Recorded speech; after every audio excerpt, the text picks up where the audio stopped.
गिरीश भाऊ, काय मागितलं बाप्पांकडे? काय मागायचं बाप्पांकडे? बाप्पांना मी पहिल्या दिवशी सांगितलं होतं की बाबा यावर्षी पाऊस चांगला सुरुवात झाली, दमदार सुरुवात झालेली आहे, पिकंही चांगली आहे, पण काही भागामध्ये अतिवृष्टी झालेली आहे आणि म्हणून शेतकऱ्यांना सुगीचे दिवस येऊ दे, त्यांना सुखी ठेव आणि सर्वांनाच या राज्यामध्ये सुखी ठेव, हीच मागणी मी केलेली आहे. निवडणुका जवळ आलेल्या, तुम्ही सगळेच तयारीला लागलेला आहात, जागा वाटपाच्या बैठकांमागून बैठका होत आहेत. या सगळ्याच्या मध्ये आज मुख्यमंत्र्यांनी असं म्हटलेलं आहे की जागा वाटपाचा निकष जो असेल, जो क्रायटेरिया असेल, तो आहे स्ट्राईक रेट, आणि तो सगळ्यात जास्त गेल्या निवडणुकीत जर पाहिलं तर तो शिंदे गटाचा होता, शिवसेनेचा होता, असं त्यांचं एकूण त्यातनं अप्रत्यक्षपणे सुचवणं आहे. कसं बघता तुम्ही याकडे, की या निकषानुसारच जागा वाटप व्हायला पाहिजे, याला तुम्ही सहमत आहात का? व आधी तर आम्ही तिघं जण एकत्रित लढणार आहोत, या बाबतीत काही कोणाच्या मनामध्ये शंकाच असायला नको आणि आम्ही सगळं अगदी एकमत आमच्यामध्ये आहे. आमच्यामध्ये असं काही दुही आहे किंवा काही असतला भाग नाही. मुख्यमंत्री महोदय कशाच्याद्वारे म्हणले, काय म्हणले याची मला कल्पना नाही, पण तिघं नेते आमचे इथले मान्य देवेंद्रजी आहेत, मान्य मुख्यमंत्री आहेत, एकनाथजी आहेत, मान्य दादा आहेत, हे बसूनच या विषयावर ठरवतील आणि त्यानंतर दिल्लीला या विषयावर सगळा शिक्कामोर्तब होईल.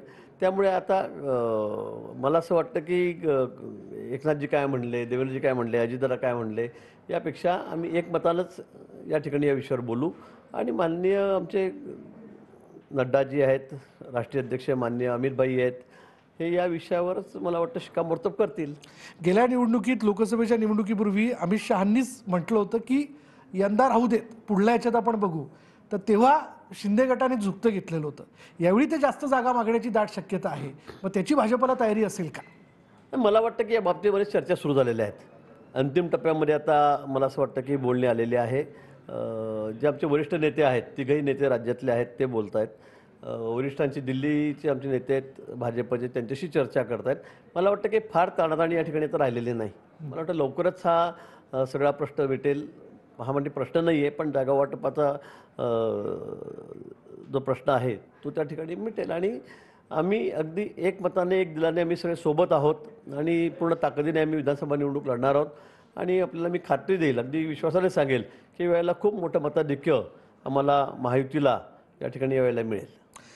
मराठा आंदोलन ज्यावेळेस सुरू झालं आणि त्या विषयाला घेऊन मनोज जरांगेने जेव्हा उपोषण केलं, तेव्हा प्रामुख्याने पहिल्या खेपेत व्यासपीठावरती आपण वारंवार उपस्थित होतात, आपण त्यांची समजूत घालत होतात किंवा त्यात आपण चांगल्यापैकी मध्यस्थी केली होती. पुन्हा एकदा त्यांनी उपोषणास्त्र जे ते उगारलेलं आहे, उपसलेलं आहे आणि ते वारंवार फडणवीसांवरती टीका करताना दिसतात. काय म्हणणं आपल्याबद्दल? मला हेच कळत नाही. मला वाटतं फडणवीस साहेबांनी मागच्या 5 वर्षामध्ये ज्यावेळेला आरक्षण दिलं त्यावेळेला आपण हे बघितलेलं आहे. सगळ्या समाजाने, सकल मराठा समाजाने त्याचं सगळ्यांनी स्वागत केलं.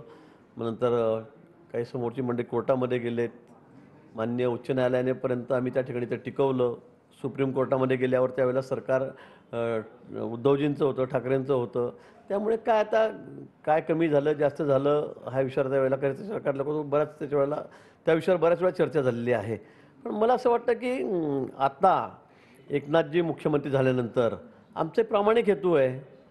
देवेंद्रजींनी सांगितलं आहे, एकनाथजींनी सांगितलेलं आहे, नंतर दादा आलेत आणि आमचे प्रामाणिक हेतू आणि आम्ही पुन्हा आरक्षण 10% आम्ही त्या ठिकाणी दिलेलं आहे. मला वाटतं आम्ही विधानसभेचं अधिवेशन त्यासाठी स्पेशल बोलवलं आणि ते दिलेलं आहे.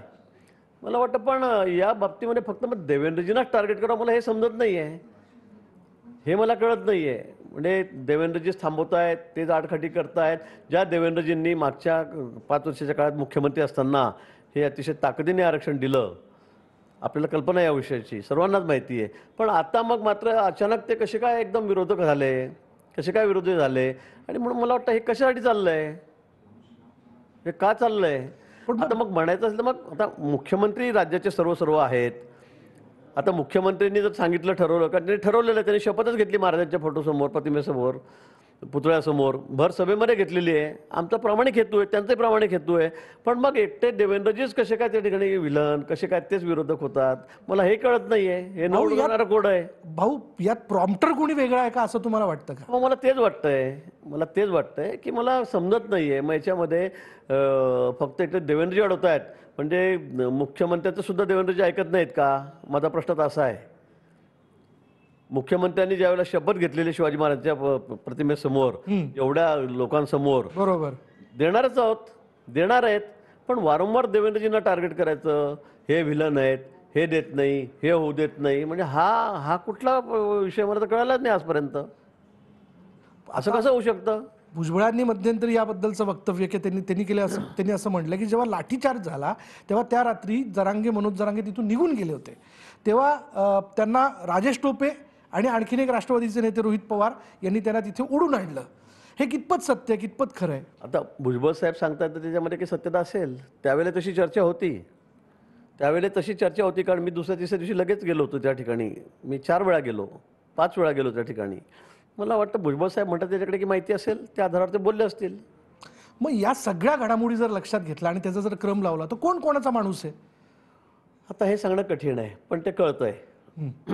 त्याचं कळायला लागलेलं आहे. म्हणजे ज्या अर्थी तुम्ही फक्त भाजपच टार्गेट, भाजपला सोडून सगळ्यांना मतदान करा, देवेंद्रजी सोडून सगळे म्हणजे चांगले आणि फक्त देवेंद्रजी विलन, मला वाटतं हे काय दर्शवतंय? म्हणजे एकीकडे ज्या देवेंद्रजींनी तुम्हाला आरक्षण दिलं, अगदी प्रामाणिकपणे दिलं, ज्याही वेळेला अधिवेशन घेताना 10% देताना देवेंद्रजीचा पुढाकार त्या ठिकाणी होता, कारण त्यांना खूप माहिती त्या सगळ्याच्या संदर्भातली आहे. आणि असं असताना फक्त देवेंद्रजी होऊ देत नाही. म्हणजे मग माझं म्हणणं तेच आहे की मग मुख्यमंत्र्याचे देवेंद्रजी ऐकत नाही का? माझा उलट प्रश्न आहे आता खरं म्हणजे मग मुख्यमंत्री देऊ करतायत पण देवेंद्रजी देऊ देत नाही. मला वाटतं हे म्हणणं अतिशय चुकीचं आहे. आमची सगळ्यांची भूमिका यामध्ये तिन्ही पक्षाची, महायुतीची अतिशय प्रामाणिकपणाची आहे. आम्हाला आरक्षण द्यायचं आहे, पण काही अडचणी आहेत. आता मी पुन्हा सांगेल की प्रामाणिक आमचा हेतू आहे या संदर्भामध्ये. आता ते कसं द्यायचं, काय द्यायचं, मुख्यमंत्री मोदयांची कमिटमेंट आहेत, ते सुद्धा यावर मार्ग काढतायत आणि मला वाटतं 100% या विषयावर मार्ग निघेल, लवकरच निघेल. जाता जाता या सगळ्या याच्यात मराठा आरक्षणाच्या बरोबरीने धनगर आरक्षण आणि त्याचबरोबर ओबीसी आरक्षणाचा मुद्दा जो तो पेटताय, या सगळ्या गोष्टी आपण कशा थोपवणार आहात? कारण ऐन निवडणुकीच्या तोंडावर कालही या संदर्भामध्ये माननीय मुख्यमंत्री मोदयांनी बैठक घेतली. मला थोडं यायला रस्त्यात ट्रॅफिकमुळे एका ठिकाणी ॲक्शन आलं म्हणून मला उशीर झाला, नाही तर मी त्या बैठकीला उपस्थित राहणार होतो. पण या संदर्भामध्ये सुद्धा धनगर समाजाची मागणी सुद्धा रास्त आहे, त्याबद्दल काही दुमतच नाही आहे. देवेंद्रजी सुद्धा 2 वेळा 3 वेळा त्या संदर्भावर बैठकी केलेल्या आहेत. आता सुद्धा पंढरपूरचा प्रश्न उपोषणाचा होता म्हणून त्या संदर्भात आम्ही त्यांना बोलून घेतलं होतं, पुन्हा चर्चा झालेली आहे आणि त्यांचंही समाधान झालेलं आहे. कारण आता शेवटी कसं सगळे न्यायप्रविष्ट विषय आहेत, असे एकाएकी आम्ही म्हटलं आणि सुटले असे होणार नाही. पण तो आमची भूमिका या बाबतीमध्ये धनगर समाजाच्या बाबतीमध्ये सुद्धा, ओबीसीच्या बाबतीमध्ये सुद्धा हे अतिशय प्रामाणिक आहे. ज्याला जे देता येईल, ज्याला जे द्यायसारखं आहे ते आपण निश्चित दिलं गेलं पाहिजे, द्यायचंच आहे आम्हाला त्या संदर्भामध्ये. यामध्ये कुठलंही दुमत नाही. फक्त कुणी विनाकारण गैरसमज करून घेऊ नये की फक्त हाच नाही म्हणतो, तोच नाही म्हणतो, कुणालाही टार्गेट करू नका असं माझं म्हणणं आहे. कारण आम्ही निर्णय सर्व मिळूनच करणार आहोत, सर्व मिळून करणार आहोत. बरं, जाता जाता शेवटचा प्रश्न, काय नेमकं ठरलंय नाथाभाऊंच्या बाबतीत? कारण मुख्यमंत्र्यांनी असं म्हटलं की पक्षश्रेष्ठी जो निर्णय देतील तो आम्हाला मान्य असेल आणि तो झालेला आहे, पण नेमकं मग नाथाभाऊ भाजपमध्ये आहेत की नाही आहेत, काय नेमकं? वाटतं तेच सांगू शकतील. मला पण मी पण गोंधळलेलो आहे की ते नेमकं कुठे आहेत म्हणून. मलाही कळत नाही ते कुठे आहेत म्हणून सध्या. कारण राष्ट्रवादीचे ते आमदार आहेत, पवार साहेबांनी त्यांना MLC केलेलं आहे. इकडे म्हणतात मी आमच्या सुनेसाठी खूप ताकदीने काम केलं, ते सांगतात. आमच्या रक्षाताई पण सांगतात की बाबांनी खूप कष्ट घेतलेत म्हणून इतके आजारी असताना.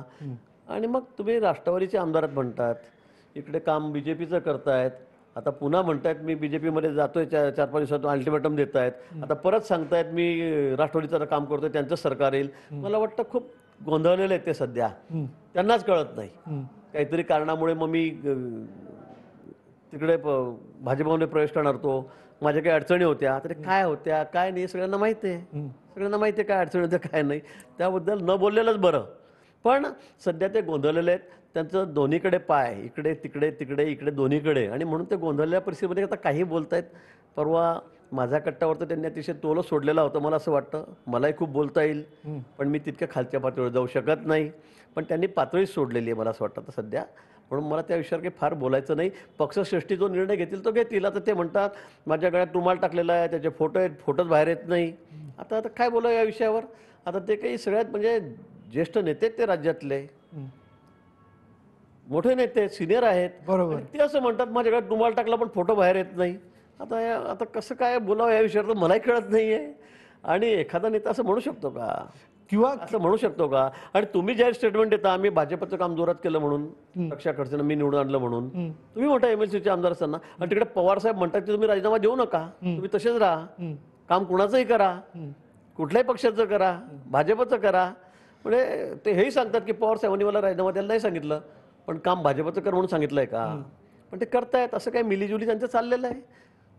पण मग ते जर भाजपमध्ये येत आहेत म्हणजे दिल्लीत ठरलं एक आणि राज्यातले नेते सहमत नाही असं काही आहे का? अजिबात नाही बाबा. आम्हाला आता आमची मजा आली का? दिल्लीमध्ये सांगितलं आम्हाला की घेतलं यांना पक्ष, आम्ही थांबू शकतो का? आम्ही नाही थांबू शकत. त्याचं स्वागत आहे म्हणजे. आम्ही नाही सांगू शकत. मी सांगितलं ना परवा की दिवाळीमध्ये आता फटाके आणणार तर आम्ही शिल्लक आणू. हा आता परवा कोणी म्हटलं, तुम्हीच मला म्हटलं विचारलं प्रश्न की बाबा दिवाळीनंतर त्यांचा प्रवेश आहे. मी म्हटलं चालेल, दिवाळीनंतर असेल तर दिवाळीत आलं तर चांगलंच आहे. आम्ही थोडे फटाके शिल्लक आणू, आम्ही ते वाजू जोरात. बरं, धन्यवाद आमच्याशी बोलल्याबद्दल आणि आपल्याला खूप खूप शुभेच्छा. धन्यवाद.